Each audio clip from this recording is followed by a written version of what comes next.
हमारी जिंदगी के रियल हीरोज से मिलिए हर शुक्रवार रात 10 बजे कार्यक्रम रात बाकी बात बाकी में। रियल हीरोज जो डरते नहीं, थकते नहीं, रुकते नहीं, बस डट जाते हैं और कुछ कर जाते हैं। इन्हें मोहब्बत है वतन से, इंसानियत से, ईमान से, इसीलिए ये कहलाएंगे हमारी जिंदगी के real heroes.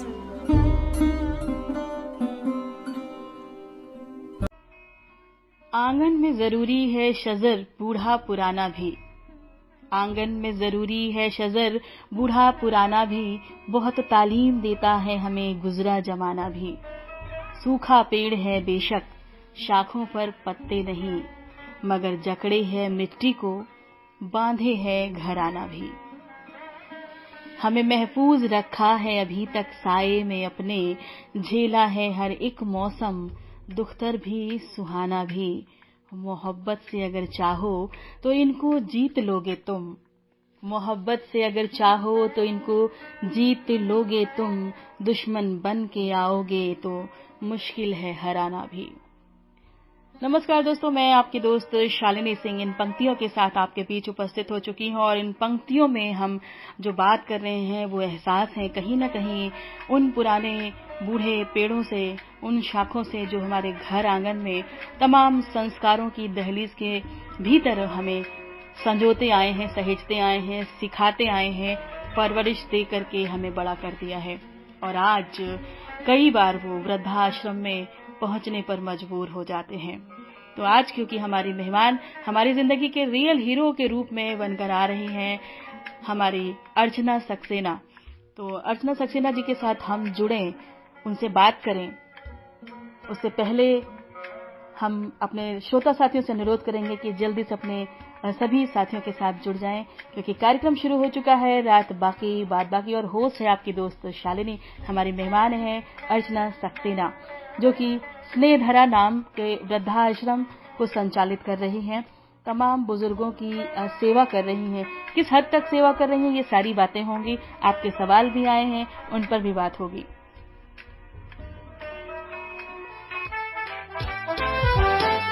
Radio Junction, no more tension. Radio Junction, no more tension. Yeah.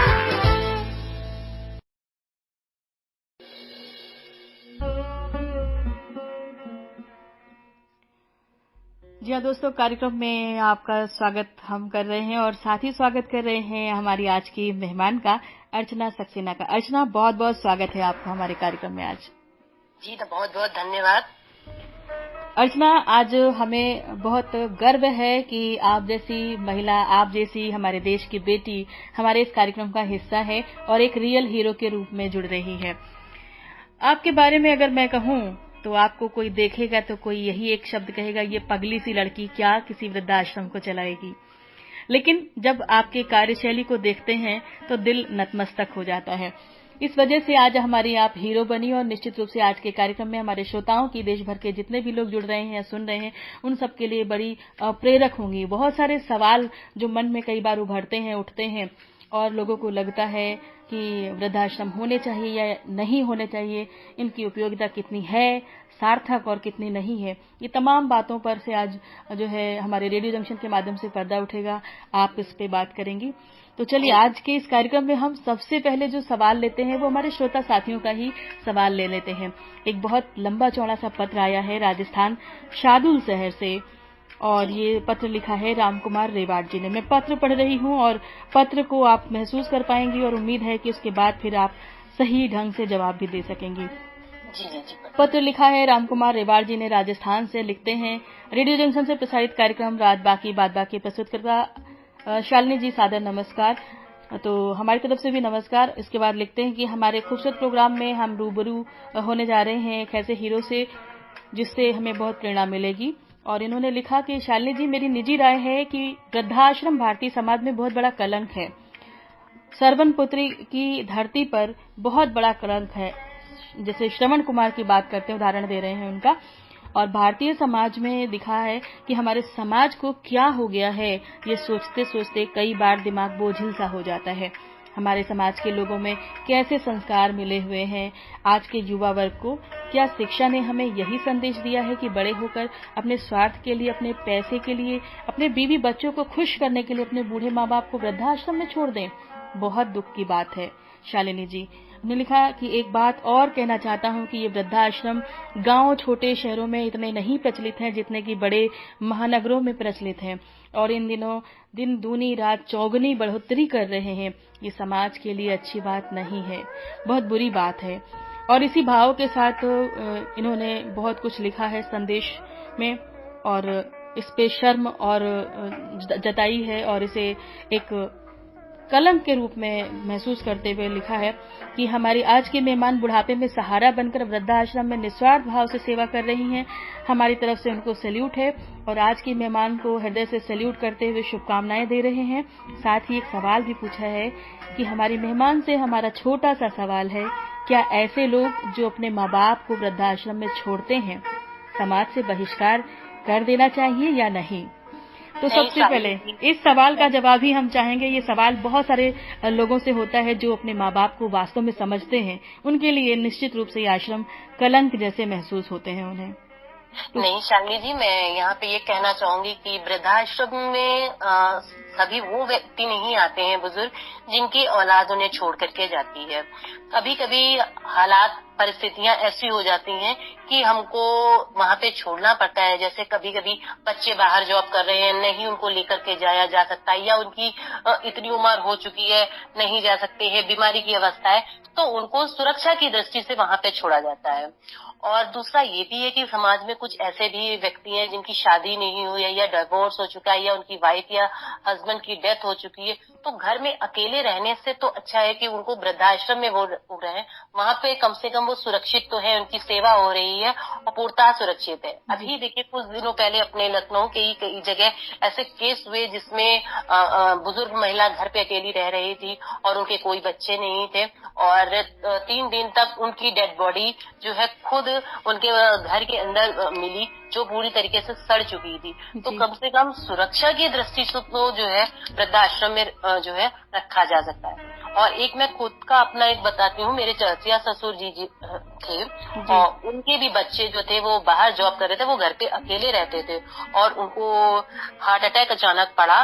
वो घर में अकेले थे, वो 3 दिन तक उसमें रहे, और उनके सर से जो है वो ब्लड बहने लगा, और 4 दिन तक बॉडी घर के अंदर पड़ी रही। जब उनका दूध वाला आया और दरवाजे खटकाए गए तो खोल करके निकाला गया, तब तक लेकिन उनकी मृत्यु हो चुकी थी, वो कोमा में जा चुके थे, उसके बाद उनकी मृत्यु हो गई।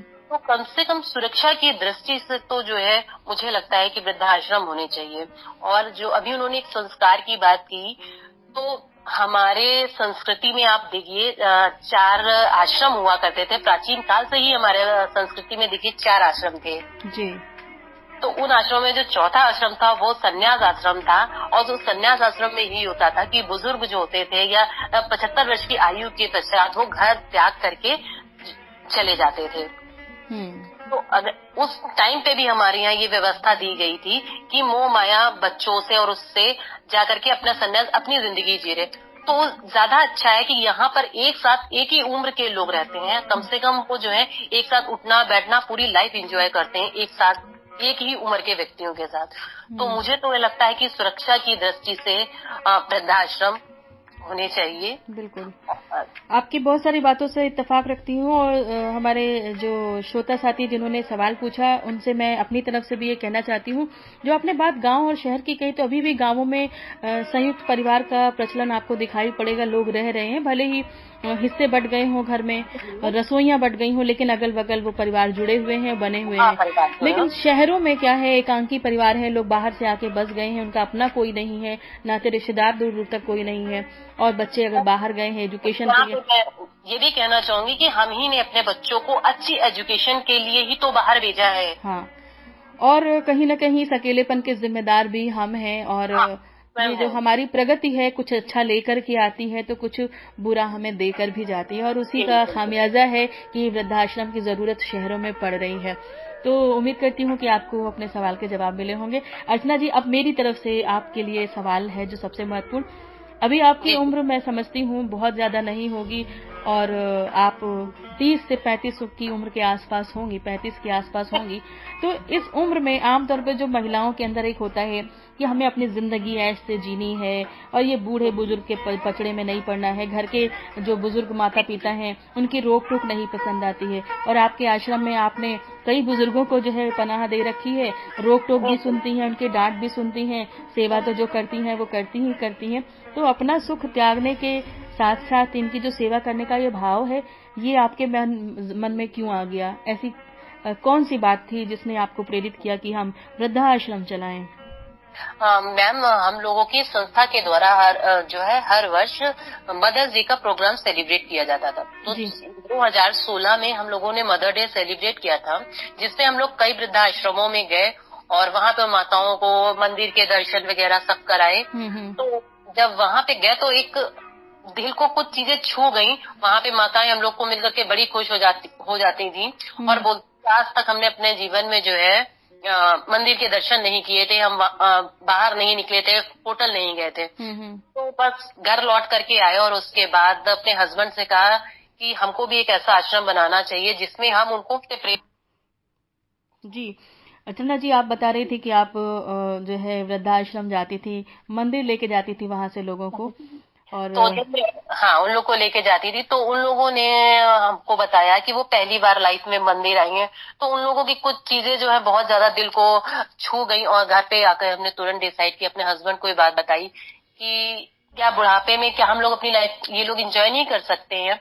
और फिर हम दोनों ने डिसाइड किया कि हम लोग जो है अपना वृद्धाश्रम बनाएंगे जिसमें उन लोगों को पूरा पारिवारिक माहौल देंगे, लोगों को कहीं से भी यह नहीं लगेगा कि एक वृद्धाश्रम के अंदर रह रहे हैं। और इसी उद्देश्य से हमने सितंबर में 2016 सितंबर को हमने अपना स्नेहधारा वृद्धाश्रम स्थापित कर दिया। और यहाँ पे जो रहने वाले लोग हैं वो बिल्कुल एक परिवार की तरह रहते हैं। इसमें कोई मुझे अपनी बेटी मानता है, कोई अपनी बहू मानता है, बिल्कुल एक फैमिली की तरह सब लोग रह रहे हैं।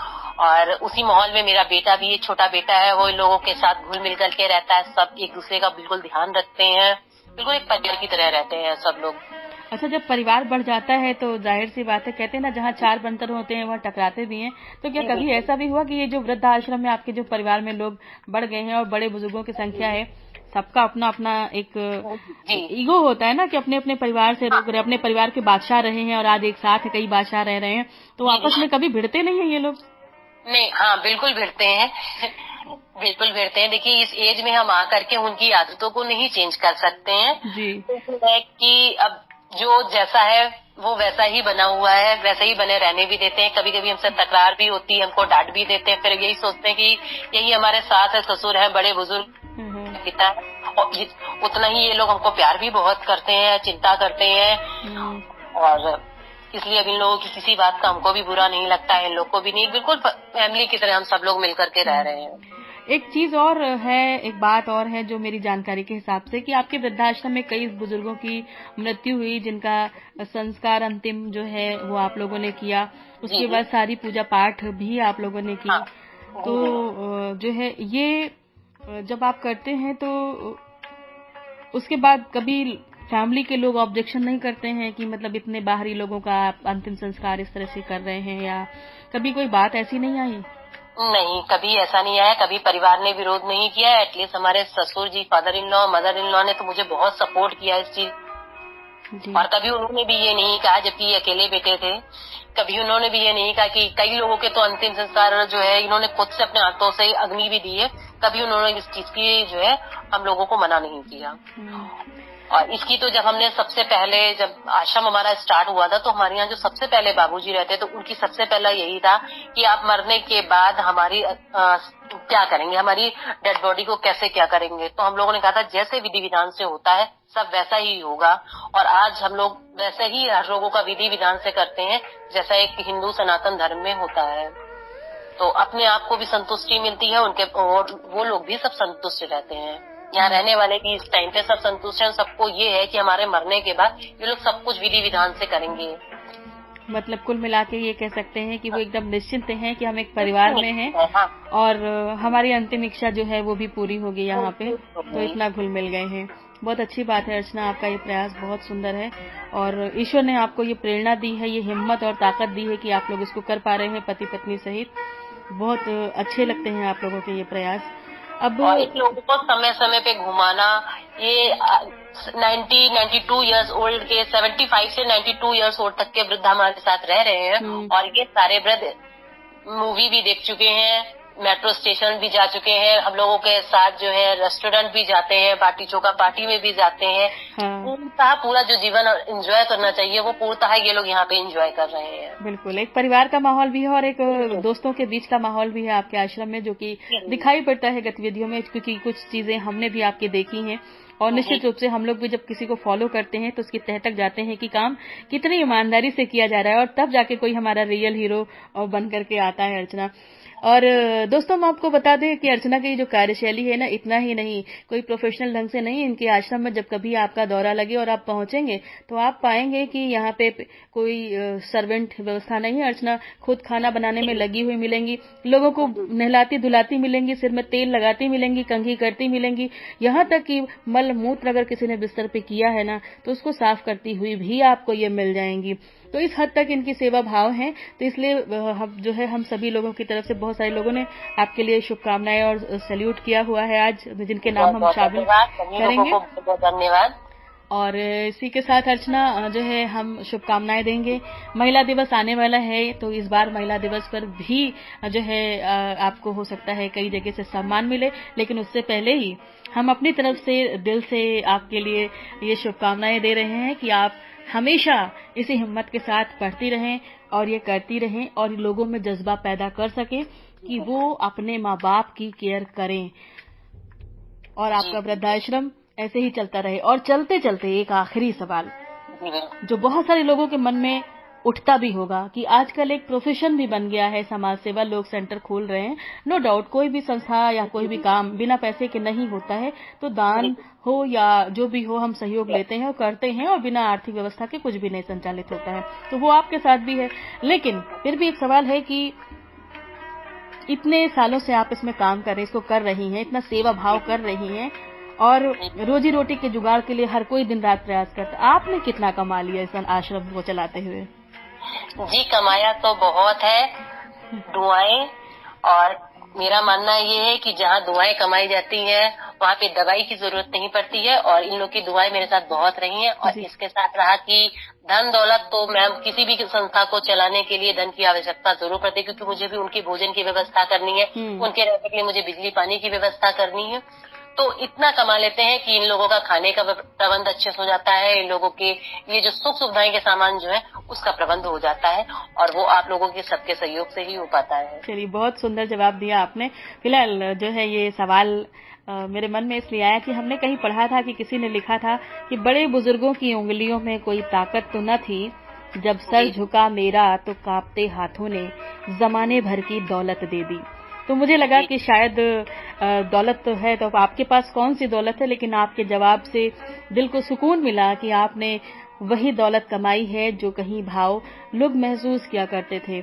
ये बरगद की छांव से हमारे बुजुर्ग जो हैं हमारे आंगन में जितने दिन रहे, ये समझ लीजिए कि हम उतने दिन सुरक्षित हैं। इनकी रोक टोक हमारी सुरक्षा का कवच है। ये कवच आपके सर पे बना रहे, आपके घर आंगन में बना रहे, इसी शुभकामना के साथ बहुत बहुत धन्यवाद अर्चना। हम फिर कभी और बातें करेंगे और बहुत सारी बातें और जानकारियां आपसे लेते रहेंगे। आज के रियल हीरोज में आप जुड़ी, अपना समय दिया, इसके लिए बहुत शुक्रिया और बहुत सारी शुभकामनाएं आपको। जी जी, बहुत बहुत धन्यवाद। Radio Junction, no more tension. Radio Junction.